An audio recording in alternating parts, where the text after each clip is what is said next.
I do not see this with Ten Hag. You're questioning his tactical ability. It's like sometimes it's a one-trick pony. It's always the same approach. And why can he not turn things around?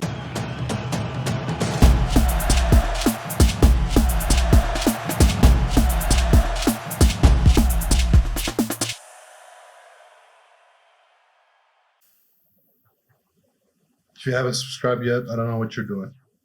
Hi guys, welcome to GameTalk Getafe against Ajax. We lost a very important first leg game, 2-0. Today, Ajax will discuss the game with me. Ajax, welcome. Thanks. So, talking about the game, I don't even know where to start, but it's not even, look, you can lose a game, right? Yeah. But this surely must be one of the most dramatic performances we have seen from Ajax. I don't even know what the fuck we watched. Yeah, the whole game was like terrible. Yes. We didn't even shoot at the goal. At the last minutes, Huntelaar has an off-target shot. That was our only shot. That was our only shot. Yeah, the referee was pathetic again. I don't know where the UEFA finds these guys, but this is terrible. This is really terrible. This guy doesn't know how to control the game. There's so much theatrical play from the opponent. I cannot even wrap my head around it where to start, because I don't want to say it's only the referee or Getafe's play or whatever. Ajax was really, really, really poor. How do you describe the fact that Ajax was poor? I mean, what was going wrong for Ajax? What do you think was wrong? I don't know. I'm baffled still. What kind of play did we do today? It were only long balls almost. The whole midfield was like, it was a gap between the offense and the defense. We had no midfield. There was no midfield. Yeah. And all the players were still in front, and they didn't think maybe we should drop a little bit so that there's a smaller space between midfield so that you can combine a little bit. Mm-hmm. The goalkeeper and the defense, they only played almost long balls. They didn't try to play some combination football. Yeah. I don't really know what happened. Ten Hag didn't like switch it up within the match like a plan B or something. He even had a substitution left at the end. I'm baffled, man. I'm really furious. Look, let's take it from the beginning. Yeah. We had Varela starting. Yeah. It started a little bit shaky after 10 minutes with that pass he gave to Martinez. Yeah. So we were already like, oh, I hope this goes well. But honestly, if we look at Varela's performance after that, it was pretty okay. It was good enough for what we could expect from him, especially after the Young Utrecht game. Mm-hmm. But honestly, I'm really not that fond of how he played today. He did have a few good saves, but he held the ball so long. Each time there was a bad attack from Getafe and he had the ball, no tempo in the play, nothing. Well, you can argue that we have been very happy having Onana all this time, and Onana is an exceptional goalkeeper, not only because of her reflexes, which you can argue Varela also has, but on the other hand, Onana's distribution is world class. It's a terrific football. Exactly, and Varela is not at that level. I agree, but let's be honest, Juan. If I'm in the goal or you are in the goal, it isn't skill wise if you distribute the ball fast or slow. This has nothing to do with skills.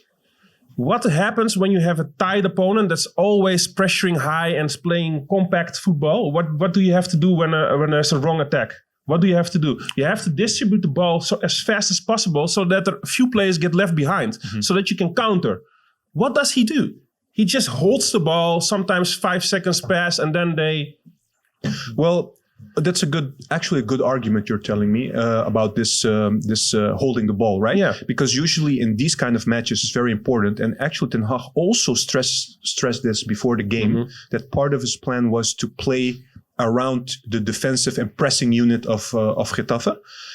But we haven't seen that. And it's not because of Varela, it's because all our players, I thought personally, maybe you can correct me if I'm wrong, I thought a lot of players of Ajax were holding the ball too long with them, instead of playing the ball more smoothly, faster, you know quicker. Why we lost this game? Well, A, because we're not mature enough.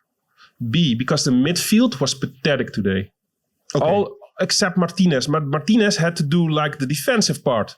But Van der Beek, and don't let me get started on Ziyech, they were terrible. Yeah, and especially Ziyech was terrible. Yeah. He didn't do anything right today. And it's no problem. He had an injury. But also as a coach, if you see he's not performing, maybe you should do substitution. And I'm really fond of the guy, but he was terrible today. I agree. I want to come to that particular argument you just mentioned, but I want to go back to the first one you mentioned. Yeah. So the first thing you said is we're not mature enough. What do you mean by that? For our viewers, so they understand.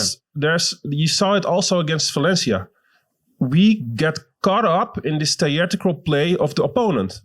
So instead of spending time on arguing with them or going to the ref, you do what they want you to do. You stretch the time even more.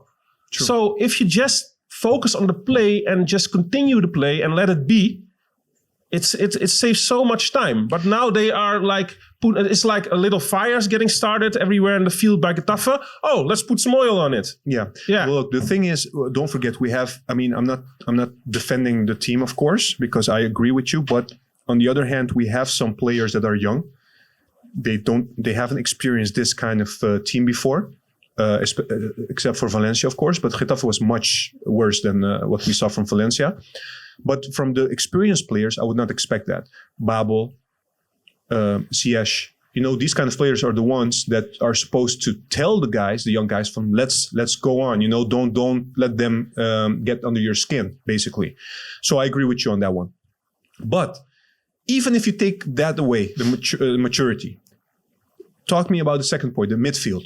What was the problem there? The problem with the midfield was they got overrun heavily. Mm-hmm. And if they have attacking players like Van der Beek and Ziyech, if you see that your defense and your defensive midfielder, Martinez, is having problems distributing the ball, you should make the midfield smaller. The room in the midfield should be more narrow. Mm-hmm. So what do?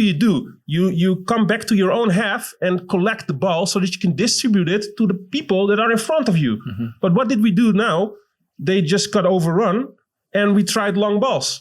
The thing is, to be very honest, I think one of the tactics that were clear today is that I think Ten Hag told the players, you know what? Because we know that Getafe has a six defensive line at the end. And you saw a lot of Ajax players standing at the same line, which for us is a little bit strange. But I think the idea behind it was that Ten Hag told the players, I want you to give a through ball, long ball behind the defense, which went terribly wrong today. But then if it doesn't work, and you should correct it. You should correct it and then go play the Ajax way. And the Ajax way is playing half spaces between the lines. That didn't happen. This today. was such a frustrating match because I do not mind losing. Mm-hmm. I don't like it. Don't get me wrong, but they didn't play their own football. Exactly. It started. We started playing our own football a little bit in around the 80th minute or something. Exactly. The last 10 minutes, maybe 10 minutes. Actually, when Huntelaar came in, he did more good than the other attacking players did the whole match. True. He distributed the ball. He fell a little bit deep into the field, getting the ball, distributing it further. Mm-hmm. I seriously don't know what the fuck happened. All right. So let's just discuss the goal we conceded. Yeah. What went wrong there? It started basically with do you think it was, by the way, a free kick for the opponent? That was with the Alvarez, who was trying to stop a counterattack. You mean the shoulder? The goal or the shoulder one? Yeah. I think in every competition, maybe usually in the Dutch competition, they whistle for this. But in normal competitions like England, Spain, Italy, this isn't even a foul. It is like using your shoulder. Exactly. But then we have another situation, free kick. Mm-hmm. They get a free kick. Mm-hmm. And then we're standing on one line, right? Mm-hmm. We're defending it a little bit high. Mm-hmm. But the free kick doesn't go at once. They pass it sideways first. Yeah. And then? Good play by Getafe. They wanted to try to do an offside trap. Because they did a little short pass first, they were like, oh, what the hell do we do now? And one player was like offside, but he was going back. Martinez. Yeah, and just narrowly it was onside. And I don't know what happened in the center of the defense, but there was a straight line to this guy and he could just freely shoot at the goal. True. So, this Diverson was really annoying. Yes, you know, we call him Diverson because he was more on the ground than on his feet. Yeah. But still, it was pathetic, man. I don't know what to say. I'm really disappointed, especially that it went to 2-0 at the end. And Ten Hag should really think about his coaching because Let's take Ronald Koeman for an example. How many times this year did we see the Holland squad play not that great in the first half? Exactly. And when they come out of the second half, for the second half, come out for the second half, they play totally different and they turn it around. Yeah. I do not see this with Ten Hag. You're questioning his tactical ability. It's like sometimes it's a one-trick pony. It's always the same approach. And why can he not turn things around? If we can see that the midfield is overrun, if we can see that the gap is too big, you can coach and you can say this to the players. Hey, come a little bit more to your own half and try to distribute the ball. Try to make some triangles there with the players at the back so that you can create space. Do you understand that Ten Hag, after making the 2 substitutions, do you understand he left Ziyech on the pitch? No, actually, I don't. I was telling you this during the match when we were watching. I said, this is not a popular opinion, but I think you should substitute Ziyech. He's not fit. You can see it. And he's totally not in the game today. So I know he's your best player, and I'm really fond of the guy. But if he is not up to the standard that he has need to be at that moment, then you should substitute him. And maybe an Eiting or something could have done better. Maybe he could make more balance in the midfield because he's a little bit. He plays a little bit deeper at the own half, and he can distribute the ball. But yeah, it's now done. The match is done. We cannot do anything about it anymore. And he should really have done something different than Hag. Can you argue that maybe this Ajax loses a lot of his quality when we have a Blind and a Ziyech that are not 100% fit? Plus, we're missing 2 very important players, Neres and Promes. I think it's... Or do you think it's too easy for this game? I think it's really unfair to the other players? Include Blind in this situation, because for me, he was the man of the match today. I'm not saying he didn't play well. Even though he was injured and he didn't play for a long time, Blind was one of the only players that didn't play terrible. He tried and he went upfield. He tried combinations. He tried passes on the ground instead of through the air. I totally agree. He was the one at the end of the game who was trying to, press and like distribute the ball quicker. Yeah, exactly. So I'm very happy with Blind's play.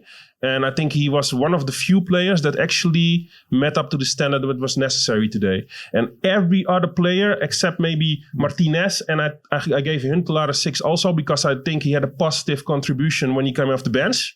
He made some difference within the play. Those were the only players who got an average good rating from me. The rest were all below par. All right. The last thing, second goal. What happens there? I don't know. Schuurs was like dribbling onto the opponent's half, which I understand. But he wanted to pass to the side. Who was there? I think Tadic was there. Probably. I don't know anymore because I was Dest. Maybe Dest was there. I'm sorry. I don't know anymore. So he lost the ball, basically. But he lost the ball, and he lost it in a position that he didn't have a lot of backup at the moment. So if you make the dribble, make sure you pass it on time. Because we were pressing and we wanted to make the 1-1, there were fewer players at the back. So when you get overrun, then you have like a huge gap with counter-attacking possibilities for Getafe. Yes, which happened. And actually, I think it wasn't Dest on the side because he was the one who flicked. Oh no, that's true. He was the one who flicked. So probably it was Tadic. That's true. And I don't remember, to be honest. Then they were so lucky with the shot because Dest, like, I don't know how he defended. But that's one of the things I don't understand. If you're a defender, you never turn your face away and your body away from a shot. And Bruno couldn't do anything about this one because it was deflected, and with these kind of matches everything just goes bad, it's like it just piles up, and these were the things we had to talk about Ajax play, but there were terrible decisions by the referee today. I cannot understand that this theatrical play is allowed by a team like Getafe. It was Valencia all over again, it's like this theatrics, and the referee should be short on this place. He should be talk, aware, basically, of what's happening. And he should talk with them. Do not do this. If you do this again, you get a yellow card. Even this guy, this Nyom or something, he fell at the sideline. He didn't even get hit, and he fell on the ball, and he was like, and the referee just gave a free kick. It wasn't anything. I know. It was very frustrating. So okay, so two things quickly, just to finish this. I want to know, what do you think for next week? I think it's going to be a very, very difficult task to do. I'm going to be honest with you. These guys are just going to do the same thing as they did today. They don't have to score. They can just chill out a bit, let Ajax come. And when we make a fault, they just counter one time and they can score. So I think our chances, and usually I'm not as negative, but I think our chances of going to the next round is like 20%. And especially because of the second goal. If it was 1-0, it would have been a totally different case. But 2-0... For me, it all depends how Ten Hag prepares his squad next week. And I know I know the arena is a totally different situation with the ambience there, with the crowds. It's totally different situation. But if they play like this, I'm sorry, I cannot see a positive result going through to the next round. Yeah. If they play to their potential...